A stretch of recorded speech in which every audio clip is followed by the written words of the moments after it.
और आपके एक और एपिसोड में आपका हार्दिक स्वागत, अभिनंदन। पिछली बार हमने बात की थी रोगों के बारे में। इस बार मैं आपके सामने शुरुआत कर रहा हूँ एक नए धारावाहिक नए टॉपिक की, वो है कैरियर। हर आदमी अपने कैरियर को लेके परेशान है, कहीं ना कहीं उलझा हुआ है। कैसे मैं अपने कैरियर को सुधारूँ, कैसे अपने कैरियर में बेहतर परिणाम लाऊँ।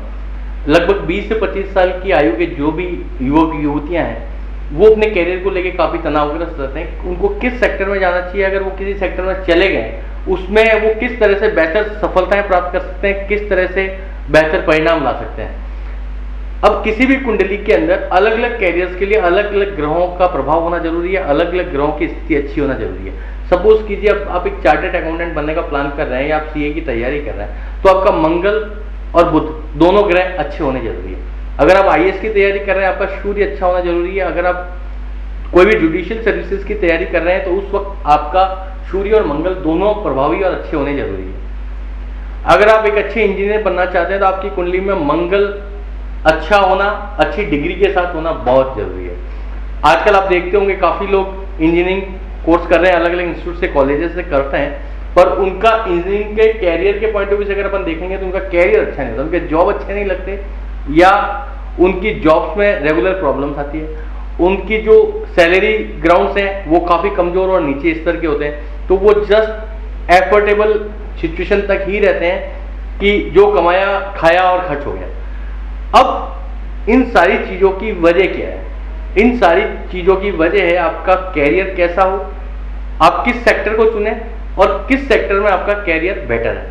अब मैं आपको इसको एक एग्जांपल के जरिए क्लियर कर रहा हूं। आपके पीछे इस वक्त दो कुंडलियां डिस्प्ले हो रही है। ये कुंडलियां इंदौर के दो अलग अलग लड़कों की है।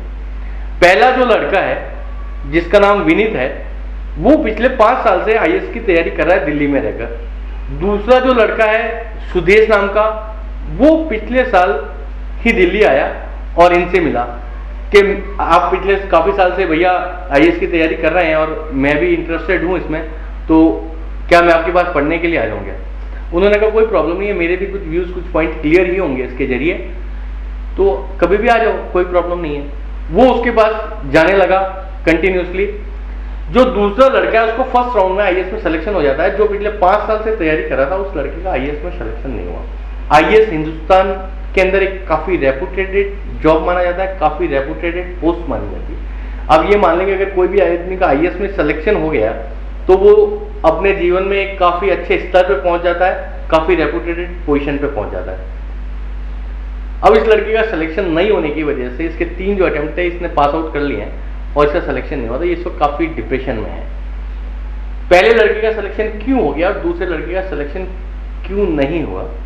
अब इस कुंडली में आप देखिए, सूर्य की पोजीशन देखें, बुध की पोजीशन देखें, न इनमें से किसी की महादशा चल रही है, ना कोई अंतर्दशा चल रही है। इसकी सारी तैयारियां, सारे प्रयास, सारी कोशिशें व्यर्थ ही जाएगी। इसकी कुंडली में राजयोग की ऐसी कोई स्थिति ही नहीं बनती जिसकी वजह से ये आदमी आईएएस, आरएस या किसी भी अच्छी जुडिशियल सर्विसेज में अपनी पोजीशन बना सके या सफलता प्राप्त कर सके। अगर ये आदमी या ये लड़का अपने आप को, अपने समय को व्यापार में या इंडस्ट्रीज में कहीं पे डालता, तो ये इन 5 सालों में उस स्थिति में पहुंच जाता जहां अब ये अपने प्रयासों से 5 साल बाद पहुंचेगा। इस कुंडली में इसके एक अच्छे सफल व्यवसायी, एक सफल उद्योगपति बनने के काफी अच्छे चांसेस हैं। अगर इसके पास कैपिटल कम भी हो, कोई प्रॉब्लम नहीं है, ये ग्रो कर लेगा, बट करने इसको सतत प्रयास होंगे उस सेक्टर में, ना कि नौकरशाही के लिए या ब्यूरोक्रेसी के लिए। उसमें इसकी पोजीशन अच्छी नहीं है तो इसके प्रयास कोई काम नहीं करेगा। अगर ये आज से 5 साल पहले किसी अच्छे एस्ट्रोलॉजर से कंसल्ट कर लेता तो इसके ये जो 5 साल खराब हुए हैं, ये 5 साल इसके खराब नहीं होते और ये आज एक काफी अच्छी पोजीशन पे काम कर रहा होता। अब इसके कारक ग्रह कौन से हैं? कोई भी आरएस, आईएएस या हायर लेवल की नौकरशाही, ब्यूरोक्रेसी के लिए कोई भी एप्लीकेबल ग्रह है सूर्य। अच्छा इंजीनियर मंगल, अच्छा डॉक्टर सूर्य चंद्रमा, अच्छे सर्जन केतु, अच्छा उद्योगपति बुध, अच्छा लॉयर सूर्य मंगल। ये 2 ही ग्रह अगर किसी आदमी की कुंडली में अच्छे हैं, वो आदमी उस प्रोफेशन में अच्छा ग्रो करेगा। किसी भी आदमी के हम एजुकेशन, किसी भी व्यक्ति के हम लोग कैरियर 5th हाउस और 9th हाउस से देखते हैं। उसका कर्म कैसा रहेगा हम 10th हाउस से देखते हैं। 5th हाउस से आदमी ने एजुकेशन प्राप्त कर ली, 9th हाउस से उस आदमी को हम लोग देखेंगे हायर एजुकेशन। हायर एजुकेशन का मतलब है उसके रिजल्ट कैसे आएंगे। 10th हाउस से भी हम उसके रिजल्ट देखते हैं, 9th हाउस से। 5th हाउस से हम लोग बड़ी एजुकेशन जो है, हायर एजुकेशन, वो नहीं देखते हैं। वो हम लोग क्यों नहीं देखते हैं? उसकी वजह यह है कि एकेडमिक राउंड तक की जो भी पढ़ाई है, आजकल MBA भी हम लोग जैसे 5th हाउस से ही देखने लगे हैं, क्योंकि उसके रिजल्ट उसी स्तर के आते हैं। ज़्यादातर डोनेशन बेस्ड कोर्सेज हो गए हैं और उनका मानसिक स्तर भी उस डेवलपमेंट या उस डिग्री के लेवल का नहीं है, तो उनको जॉब्स की कंटिन्यूस प्रॉब्लम रहती है। मेरे पास लगभग स्टूडेंट्स में जो आते हैं 70% MBA ही आते हैं कि मेरा जॉब सिलेक्शन प्रॉपर नहीं है, मेरी सैलरी की पैकेजेस अच्छे नहीं हैं, फिर कुछ टाइम से मंदी का महादौर भी है, तो उनके रिजल्ट्स हम लोग 5th हाउस से देखते हैं। 9th हाउस के जो रिजल्ट्स हैं वो आपको प्रभावित करेंगे, मगर अगर आपका मंगल अच्छा नहीं है, आपके चार्टर्ड अकाउंटेंट बन गए, डेफिनेटली आप इस चीज को मान के चलें कि आपकी जो कैलकुलेशंस होगी, आपकी जो बैलेंस शीटें होगी, उसमें कहीं ना कहीं कमियां हमेशा झलकेगी। आप एक अच्छे चार्टर्ड अकाउंटेंट कभी भी नहीं चलेंगे।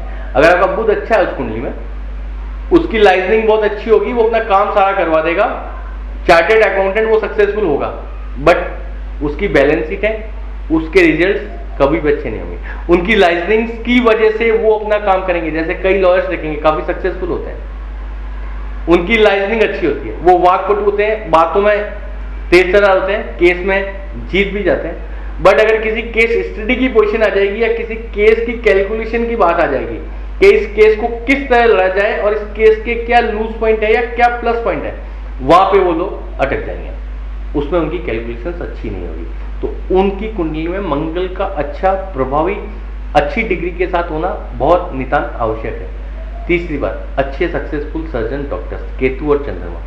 किसी भी डॉक्टर का चंद्रमा अच्छा होना निहायत ही जरूरी है। आप देखते होंगे हर साल लगभग हिंदुस्तान के अंदर हर मेडिकल कॉलेज से 5 से 6 हज़ार या 2 से 3 हज़ार स्टूडेंट्स तो निकलते ही होंगे।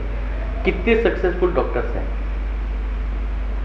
बहुत कम। वजह क्या है कि 5th हाउस तो उनका स्ट्रॉन्ग था, डॉक्टर तो वो बन गए, बट जब वो प्रैक्टिकल लाइफ में 10th हाउस या 9th हाउस के उनको जब रिजल्ट अच्छी है, वहां पे उनकी डिग्री अच्छी नहीं है, वहां पे अच्छे ग्रह नहीं है। जब उन हाउसेस में अच्छे ग्रह नहीं है तो 5th हाउस के रिजल्ट्स की वजह से वो डिग्री तो उनको मिल गई, बट जब उनको प्रैक्टिकली उस काम को करना है, एक ऑपरेशन उनको करना है, उनके ऑपरेशन सक्सेस नहीं जाते। उनका 10th हाउस अच्छा ग्रह नहीं है, चंद्रमा नहीं है, केतु नहीं है, उनकी प्रसिद्धि उस स्तर पर नहीं बढ़ पाती।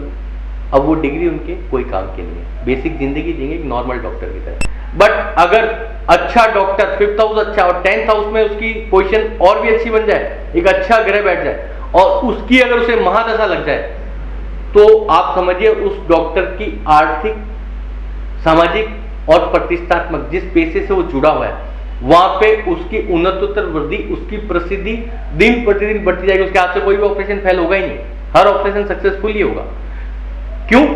वो ग्रह अपना उस वक्त वहां पे प्रभाव दिखाने लगे, उन ग्रहों ने उसे एक एक्यूरेसी उस आदमी के हाथ में दे दी है, कैलकुलेशन दे दी है कि इस कैंची को इतने चलाने से ये ऑपरेशन सक्सेस हो जाएगा, इतना ही मुझे वो काम करना है।